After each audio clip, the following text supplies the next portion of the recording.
Hola amigos, ¿cómo están? Muy buenas tardes, bienvenidos a La Voz del 21 a través de Perú 21 TV.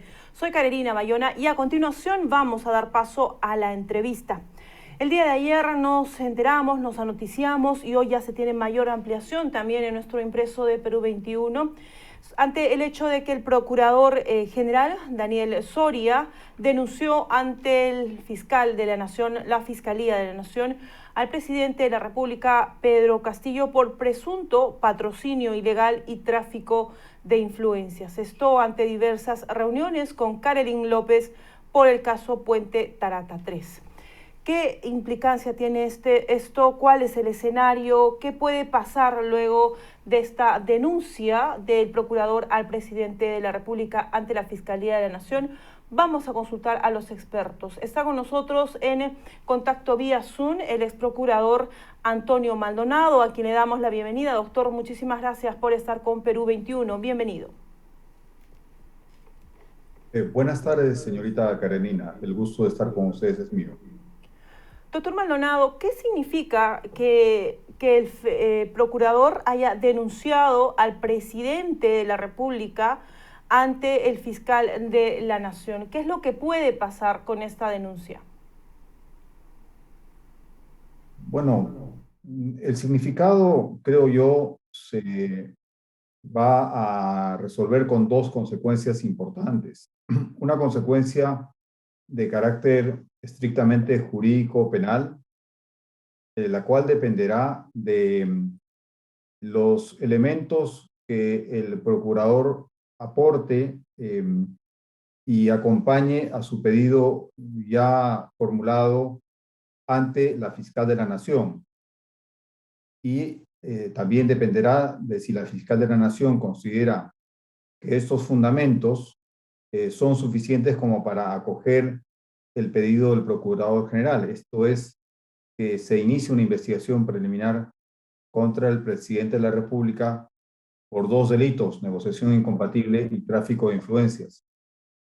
Y la otra vertiente de resultados es una vertiente necesariamente política por el personaje involucrado, el presidente de la República. Y podemos decir que esto, el segundo efecto, ya está dando consecuencias porque la imagen presidencial está cada vez más venida menos y solo puede ser este hecho utilizado en un sentido negativo por quienes de forma legítima o de forma interesada, no legítima, pensaba la legitimidad en el interés por la República, sino en intereses partidarios particulares, pequeños, inclusive contrarios al interés de la República, cualquiera que sea los dos casos, eh, tenga la consecuencia eh, de dar mayores de crítica a la actual gestión de gobierno a cargo del presidente Castillo. Doctor Maldonado, el documento, la denuncia que se muestra o los hechos que se muestran en el documento del Procurador General manifiesta que se sustentan en diversas reuniones que sostuvieron entre la empresaria Karelin López Arredondo y el presidente de la República, José Pedro Castillo Terrones, esto en la calle de Breña, en la casa de Breña. Yo quería consultarle si estos hechos son suficientes y aquí cuáles serían los hechos que habría llevado al procurador para que sean suficientes indicios de denunciar al presidente. ¿Aquí hay alguna violación a la normativa vigente en el hecho de que el presidente tenga reuniones con una empresaria fuera del Palacio de Gobierno? ¿Qué parte de toda esta narración y narrativa que ha venido con denuncias periodísticas, además, es lo que habría llevado al procurador a elevar la denuncia? Bueno, de lo que se conoce públicamente es que el Procurador General habría considerado como elementos esenciales de su solicitud de investigación ante la fiscal de la Nación el hecho de que hubiese requerido en 2 oportunidades al despacho presidencial información precisa y veraz sobre las reuniones de la Casa de Breña, frente a lo cual el despacho presidencial considera el procurador que la información remitida no satisface los criterios de veracidad y de precisión, lo cual es correcto y es verdad. Es correcta la interpretación del procurador. En segundo lugar, aparentemente el procurador hace referencia, como usted ha planteado en su pregunta, a las reuniones sostenidas entre esta señorita Karenin y el entorno presidencial, el exsecretario de la presidencia e inclusive el propio presidente de la República. Y en tercer lugar, aparentemente, el pedido del Procurador General se sustenta en el hecho de que esta persona, esta señorita Karenin López, está ya siendo investigada por una fiscalía anticorrupción. Bueno, me parece que el procurador, hay que decirlo en primer lugar, el Procurador General del Estado, el doctor Soria, es una persona seria, no es un funcionario irresponsable. Es una persona que demostró defender su independencia cuando durante el contexto de gobierno de facto del señor Merino, la ministra de Justicia de entonces intentó avasallar con su independencia y él respondió de manera rigurosa y categórica defendiendo sus prerrogativas.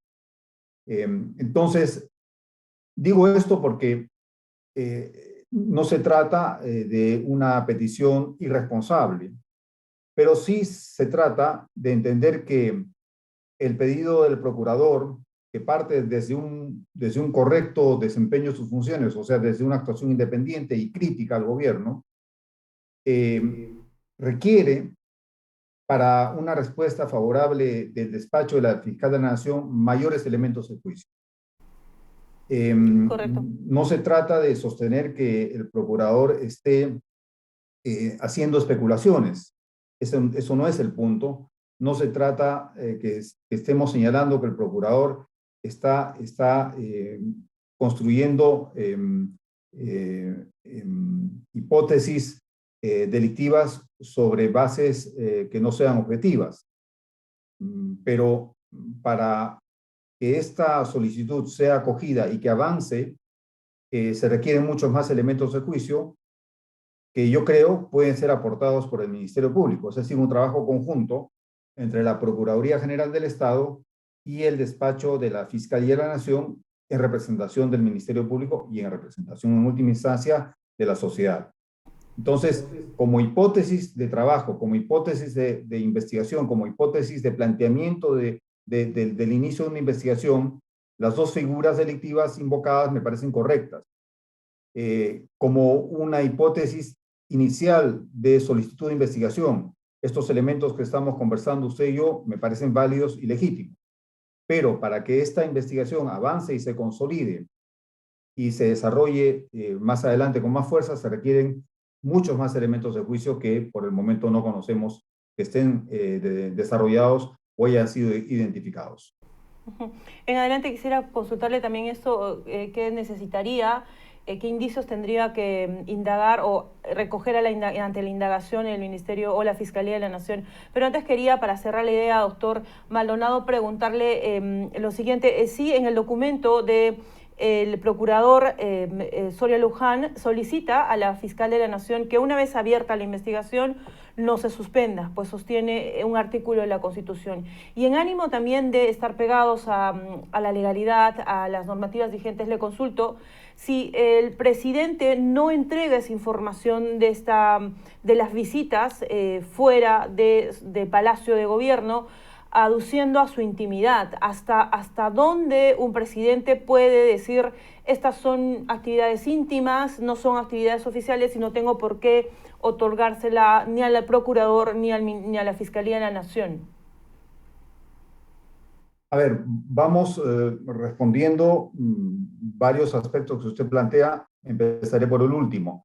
Que un presidente de la República, en particular, responda de esa manera, simplemente sería inaceptable.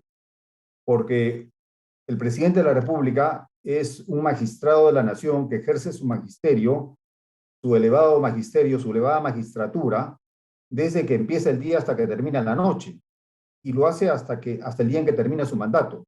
Entonces no es que es presidente de día en horas de oficina y deja de serlo cuando va a la casa de Breña. Eso no existe. O sea, es un funcionario con un desempeño, ejerciendo y desempeñando su función pública, que es, reitero, de la más alta jerarquía funcional todo el tiempo para el cual ha sido elegido. Por eso fue elegido como presidente de la República. Entonces, ese argumento sería un argumento deleznable, totalmente carente de fundamento y que además rompería con una política de Estado ya establecida en el Perú, que es la política de transparencia total. Una transparencia que cruza el Estado de cabo a rabo, de extremo a extremo. O sea, no hay zonas del Estado que no estén gobernadas por la política de la transparencia absoluta. Entonces, este punto sería, debería ser seriamente rechazado si se presenta, si se exhibe, y criticado, y por supuesto, no solo reprochado, sino seriamente condenado. Ahora, un argumento asociado a eso, y ya en el ámbito procesal, es la garantía de que nadie está obligado a declarar contra sí mismo, que es una garantía que en efecto está asociada a la presunción de inocencia. Nemo tenetur se ipsum accusare, es el principio, así se le conoce. Pero que un presidente invocara este principio, esta garantía de no declarar contra sí mismo, sería prácticamente el reconocimiento de su responsabilidad. Sería acogerse a una garantía procesal o una gravísima consecuencia política. En tercer lugar, hay que decir que cuando el Procurador General del Estado solicita, yo no creo que plantee que solicite que se inaplique el artículo 117 de la Constitución, solo que yo creo que lo que plantea en realidad es que el citado artículo 117 de la Constitución, que establece la figura del privilegio de este tipo de funcionarios, los presidentes, de que, en el sentido que solamente pueden ser juzgados al término de su mandato, lo que el procurador está diciendo es que, reitero, no es que no se aplique ese artículo, lo que está diciendo es que se interprete de una manera diferente. Y eso es correcto, porque la Constitución vigente es lamentablemente una herencia de una dictadura. Y férreamente hay diversos sectores políticos y sociales que se niegan a reformarla.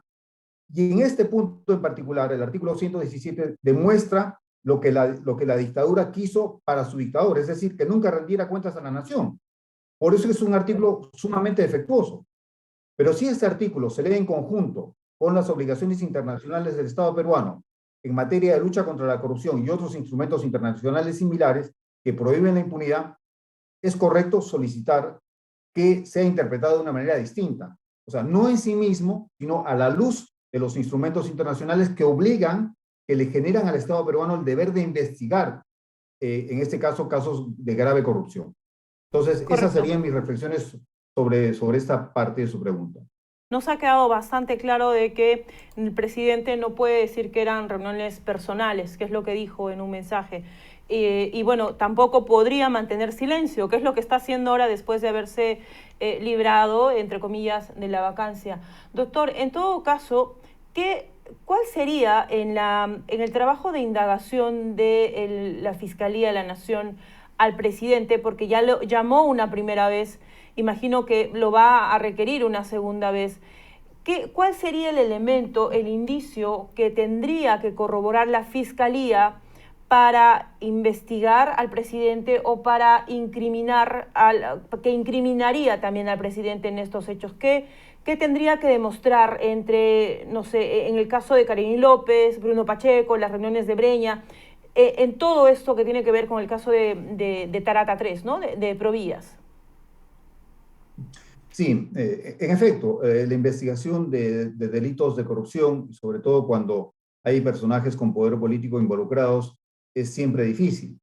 Sin embargo, en el Perú, gracias a la experiencia lograda en las investigaciones más o menos recientes de los casos, del famoso caso Lavallato, e incluso anteriormente en casos no estrictamente vinculados a estos casos de corrupción, sino casos de violaciones de derechos humanos, se han ido generando estándares que sirven para la investigación de este tipo de delitos. En este caso estamos hablando de delitos de corrupción, no de violación de derechos humanos directamente, aunque la corrupción tiene un efecto en el ejercicio y goce de los derechos humanos de la población, pero eso es otro tema.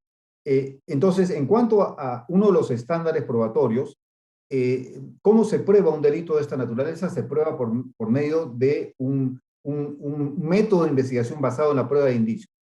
O sea que aún asumiendo que el presidente, invocando las prerrogativas, indebidamente, creo yo, las prerrogativas presidenciales para no dar cuentas a una investigación en curso, para no responderla, o refugiándose en las murallas de su investidura presidencial, no diese elementos ni respuesta a la investigación si esta avanza, esto no sería óbice para la investigación ni para la posibilidad de esa investigación de encontrar la verdad.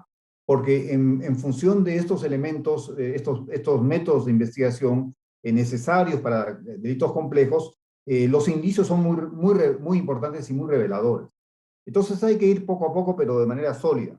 Porque lo primero que hacen ese tipo de personajes es no solo todo lo que estoy mencionando, sino victimizarse, ¿no? Ponerse como víctimas de persecuciones políticas. Entonces, por eso es importante que la investigación sea no solo rigurosa, sino serena, que vaya a paso, aunque lento, pero seguro. Entonces, hay dos hipótesis delictivas, tráfico de influencias y negociación incompatible. Bueno, hay que, con los elementos probatorios del indicio, con el método de análisis que provee la prueba los medios de prueba indiciarios, hay que ir avanzando a consolidar y a satisfacer los elementos típicos de estos delitos. En el caso del acuerdo, es importante probar el acuerdo. No interesa, en última instancia, si la influencia logró rendir algún fruto en cuanto a la intervención en el proceso de contratación en el que supuestamente se influenció. Lo importante es el acuerdo y el otro aspecto importante es el beneficio. Y luego también construir todos los elementos que satisfacen la figura de la negociación incompatible, es decir, interesarse indebidamente, etcétera. Porque en última instancia los bienes jurídicos, si no son exactos de ambos delitos, son parecidos. En un caso, tráfico de influencias, la institucionalidad democrática, y en el caso de negociación incompatible, el correcto funcionamiento de la administración pública. Entonces, se trata de eso, se trata de avanzar en una investigación seria, rigurosa, objetiva, no importa que vaya a paso lento, pero sí que sea seria, que en los protagonistas de la investigación no cunda el afán de ceder ante la presión pública o ante las luces de las cámaras, sino que se avance de manera silenciosa y se construye un caso sólido. De eso se trata. Doctor, ahí en la exigencia de las cámaras entramos nosotros.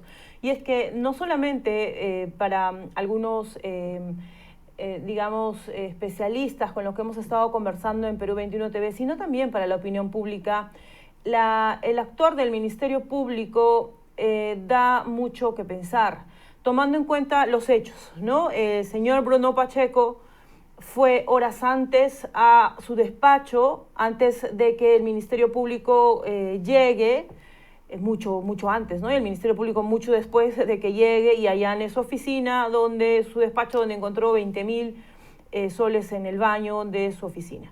El día de ayer, el abogado de la señora Caroline López por las redes sociales manifestaba de que su defendida iba a ser detenida, de que él más bien estaba mostrando que querían hablar con los responsables de la justicia. Incluso se había hablado por informaciones periodísticas de que estaban en un primer momento Caroline López queriendo acudir a una colaboración eficaz.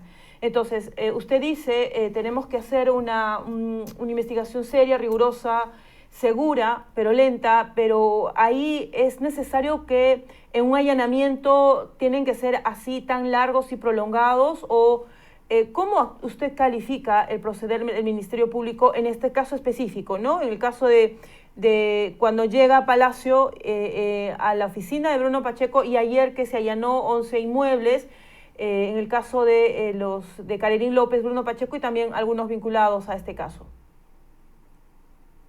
Sí, mire, em, lamentablemente hay varias partes de su pregunta que no he escuchado muy bien porque, como le comenté, no estoy en el Perú, estoy en otro país y la red de internet no es muy clara, pero quisiera decirle lo siguiente. En primer lugar, destacar el papel de los medios de prensa y de las plataformas independientes en la vigilancia democrática de los